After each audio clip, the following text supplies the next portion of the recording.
We recently went over window location as well as window open.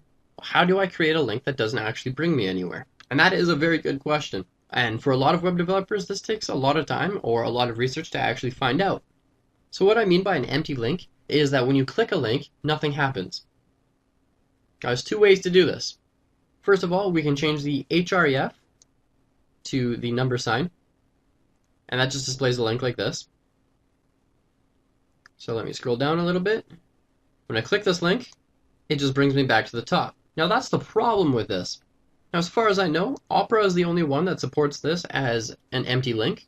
Everything else, so Internet Explorer, Chrome, Firefox, and Safari, will all bring you back to the top of the page. Now you remember how we did this before? How we linked to other links inside our page? We just did this, right? This time all we're doing is we're leaving it blank and we're just using a number sign.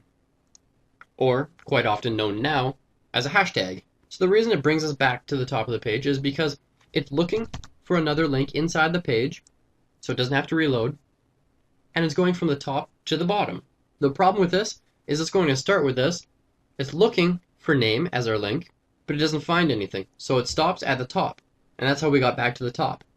And here's the real way to do it, and this is actually going to prevent us from going all the way back to the top of the page. And this is one method of inserting our JavaScript straight into our HTML. Now this doesn't work with every attribute, but this is very popular with the href attribute in our anchor tag, which is our link. So what we do here is we have our link, href, that's our attribute. We wrote JavaScript, colon. The space here is optional. You don't need it. You can put it if you like. I usually put it in there just because it makes your code look a little more tidy. And we write void, bracket, 0, bracket. That's a 0, not an uppercase O. So this example right here will display a link that looks just like this. And what happens when we click it? Nothing happens.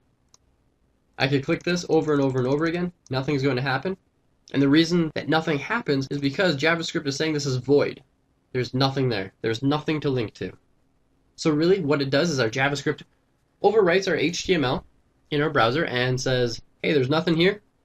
Don't even try to load anything else. But because there's still the anchor element, it's still going to act like a link. So why even use an empty link? Well, we can use an event trigger, such as onClick or onMouseDown, and we can use those to activate a JavaScript function. We haven't covered functions or events yet. When we get there, those are two new elements of knowledge that will change interactivity of every website you ever make. But until then, you have to settle for tricking people with an empty link.